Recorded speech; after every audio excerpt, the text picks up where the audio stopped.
So I just came for the beer. Okay? It's really good, by the way. Thank you very much.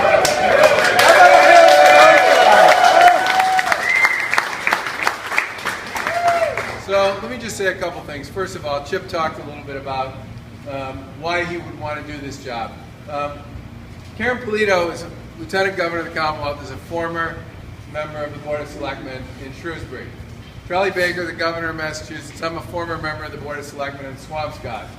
I can't tell you how important it is to have people who have real-world, on-the-ground, local government experience serving on Beacon Hill. And the reason I say that is for two reasons. First is, there's nothing like the accountability that comes with serving in local government. Everybody knows where you live. They know your phone number. They know what schools your kids go to. I mean, it's all out there, and they can watch you on cable or they can show up at the meetings. And most of the time, if they track you down, it's not because they think you did something great, okay?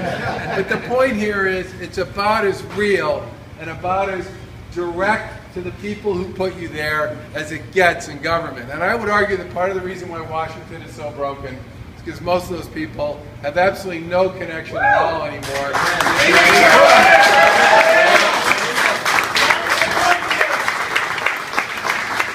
Now here you have a guy who's been active in local government for his entire professional career. He's done voluntary stuff. He's served on a number of local boards.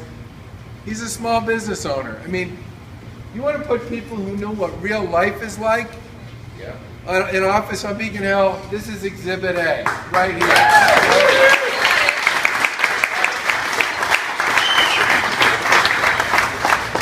The second thing I want to say is, from the minute I first met Chip, it was so clear to me that he has what I call a collaborative spirit, okay?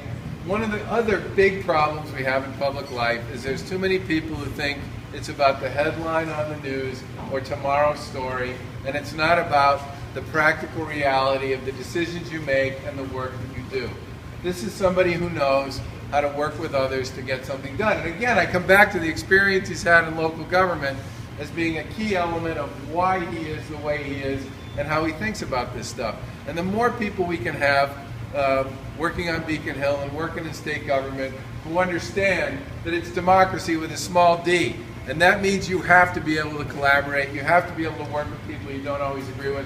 My mom, God rest her soul, hard-bar Democrat. My dad, hard-bar Republican. 60 years they were married. They canceled each other out at every single election for 60 years. I'm not even sure if my mother voted for me, okay? Well, son, it is a secret ballot after all. But the point here is when I would listen to them debate stuff across the table, it wasn't an argument, it was a discussion, it was a conversation. They were trying to actually learn from what the other person was saying.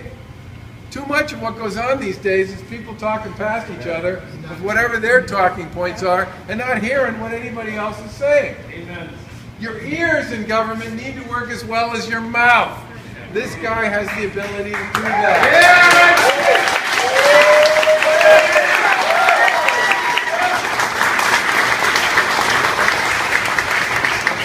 And the third point I want to make is how important it is to have people in public life, and especially people on Beacon Hill, who actually know the history, the communities they represent.